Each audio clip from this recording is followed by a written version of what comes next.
everyone, I'm Elida Zubari. I'm a coordinator of projects at Metamorphosis Foundation and editor-in-chief of Portalb.mk. Here with me is the international expert of democratic elections and gender, Tatjana Hilsher-Boguseviç. She has experience of 15 years in this field. Welcome and thank you for being in this interview. Thank you for the invitation. Great to be able to speak to you today. So let's move on to the first question.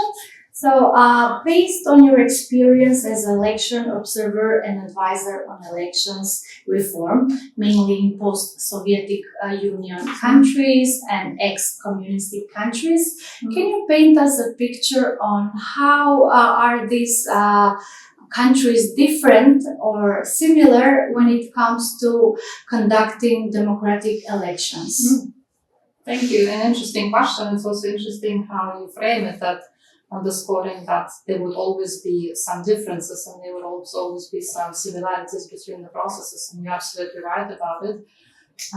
If we look probably at some common challenges that many countries, many of the younger democracies or developing democracies are experiencing, I would probably highlight three issues that I see as probably the most crucial.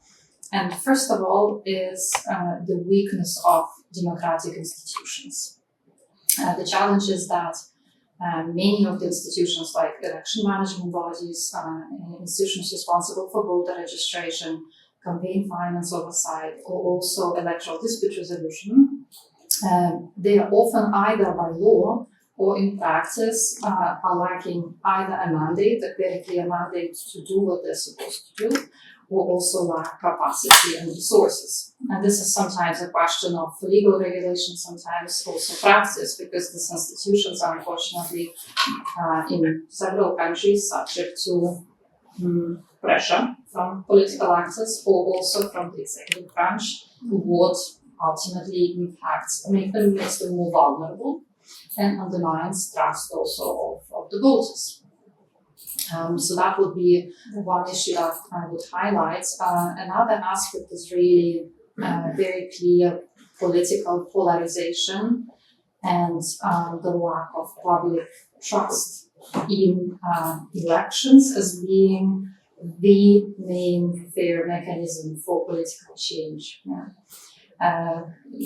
This is often undermined by such practices as vote buying, misuse of administrative resources, but also media bias, disinformation. You're absolutely right. And keeping trust of the voters in elections as being the main mechanism for a change is something that is very fragile and something that needs protection. What I would probably also highlight is participation and representation of different, inclusion as such, and the representation of different groups, be it women, national minorities, persons with disabilities. And what we're seeing is that in many countries there are already laws in place that are creating the legal basis for participation. The problem is that these laws are very often not implemented. And that is where we are lacking a significant number of vulnerable groups or different needs groups in terms of how they're making their voices heard in the electoral process. So this is where I definitely see similarities in terms of challenges that exist in different countries. And is there any difference? I mean, we understand that country to country there are differences, but I mean, main difference, like from the regions to one another, one is more advanced, one is not. What I would see as an interesting element, perhaps, is that in some countries, as you say, paths are very different electoral systems, but what I'm seeing is that very often external factors, like, for example, EU accession or a prospect of being accepted into the EU family is playing an important motivating role for many countries. And we to be more democratic. Yes. because there is a question of a need of alignment, so kind of more formal side of things, that the laws need to be compliant with the European norms, but also this is an opportunity to review and actually implement different things that have been pending for a long time. So, for instance, reviews of constitution in order to enshrine certain things. So what I have seen here in North Macedonia, this has been a motivating factor in the past. This has resulted in a lot of traction for certain things. This has been waning a little bit, and we are also seeing this as playing a role now in countries like Moldova, Georgia, Ukraine, that have a new fresh prospect ahead of them for joining the European family, and this playing a certain role. It's like a motivation. Absolutely. And that is sometimes lacking. In many countries, this does not exist. So bringing about change is much more difficult.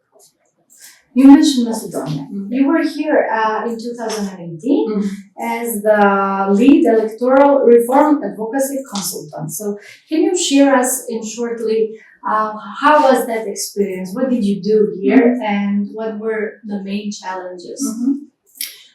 This was indeed a very interesting experience for me. Back then, I was a consultant on behalf of OEC ODIHR.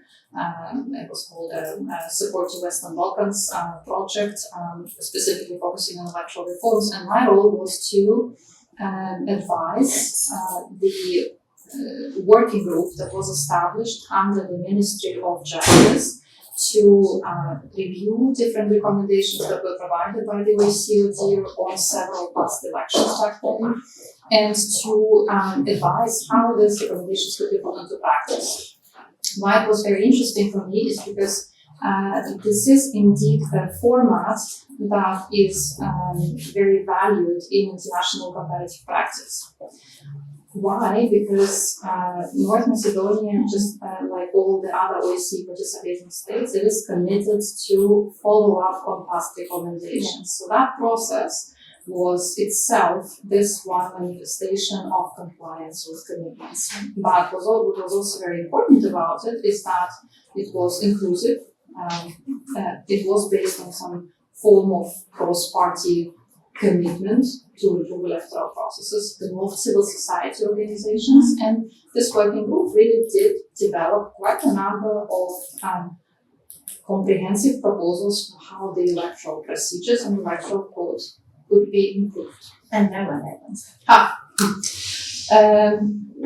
It is perhaps not as rosy or as positive as one would have wished it to be, because basically, since that process was over, first of all, the referendum happened, so that took away attention a little bit of the legislators from immediate electoral issues, but also, since then, the electoral code was amended about five to six times. Yeah, at least 5 times. The same format of the working group was re-established also at least 3 times. These working groups have also developed equally forward-looking positive recommendations. Problem was that very few of the suggestions actually found reflection in the amendments in the electoral code.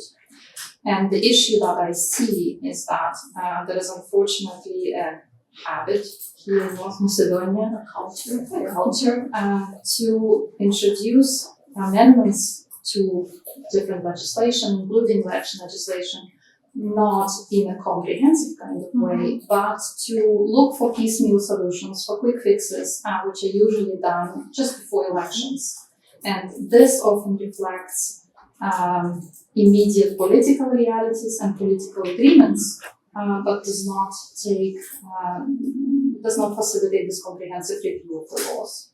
And actually, we go into this vicious cycle every time before elections. And how? What's your main advice? I mean, if you can summarize it, how can we improve this? Besides having political will and being democratic, it is necessary to continue on the same path. The ingredients, so to say, are correct. Yeah? As a country, all these institutions, as actors, be it civil society, be it political parties, these are all the right steps. Now, what is necessary is to actually take them through. These suggestions and improvements they actually need to be put forward for a discussion in the parliament in that comprehensive form in which they're developed, because the knowledge is there, the experiences are there, and the correct argumentation is there. Just the implementation is what Nice. is missing. Let's move on now to more the gender questions. I would like to specify that according to Metamorphosis monitoring report, there was generally a lack of representation of women in the media in our last parliamentary election in Macedonia. How can we improve this generally? Thank you. That's a focus of the work that I've been doing currently for IFAS here, and indeed we've drawn very much on the findings of Metamorphosis and tried to also use them to look both at editorial coverage of women in online portals or internet portals, but also to look at paid political advertising. And because of this dual focus, we've actually now spent a couple of days also traveling to Gjatë and është, discussing with interlocutors what are the possible solutions to this situation. And I must say that we, from my perspective at least, we need to look at it from two perspectives. On the one hand, this is about media, about online portals and how what kind of role they could play to improve this situation. But this is also very much about political parties, because they are ultimately the gatekeepers, they are ultimately the communicators in terms of what information comes out. And if we focus on political parties, I think it is quite important for them to ask themselves the question, are we designating enough women to speak, to provide interviews, for example, on key strategic issues? Are we nominating women and showing through that women have a say and they have an opinion and they have competence to speak about these issues? Also, are political parties using gender-sensitive language themselves?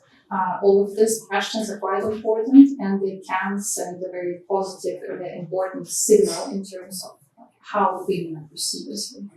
Another dimension that we've been speaking about is actually because political advertising during elections is being covered from state funds. This is taxpayers' money. It is actually in international good practice. It is very normal to set requirements for how this money is being spent. So, for example, one possibility that we have been talking about is to introduce what is called gender-targeted measures. So, for example, to connect certain requirements that political parties, for example, would be required to spend 30% or 40% of their funds or of the airtime that they have to specifically promote women. And there are examples like this in international practice, and this works very effectively.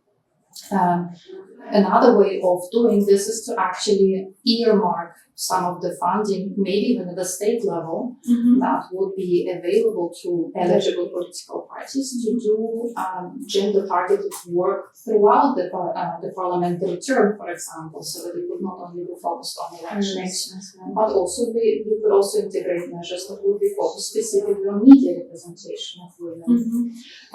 So there are plenty of examples, in fact, from international practice how this could be done, but ultimately the core idea of this would be to emphasize that public funds, they have to serve publicly significant goals, with gender equality being one of them.